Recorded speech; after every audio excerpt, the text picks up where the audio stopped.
Saudara, puluhan rumah di Kabupaten Madiun, Jawa Timur rusak diterjang hujan dan angin kencang Jumat sore kemarin. Pagi tadi warga dibantu TNI Polri dan relawan mulai membenahi rumah yang rusak. Puluhan rumah warga di Dusun Gondosuli, Desa Kare, Kecamatan Kare, Kabupaten Madiun, Jawa Timur rusak akibat diterjang hujan disertai angin kencang pada Jumat sore kemarin.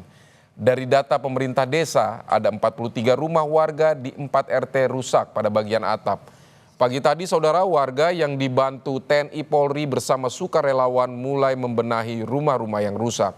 Tidak ada korban jiwa dalam peristiwa ini, namun kerugian ditaksir mencapai puluhan juta rupiah. Di 4 RT itu 43. RT mana aja itu, Mbak? RT 5, 6, 7, 8. Rata-rata kerusakan pada bagian apa? Rata-rata genteng yang itu seperti ini lengkap. Sejauh ini ada korban jiwa nggak? Tidak ada. Nggak ada ya. Terus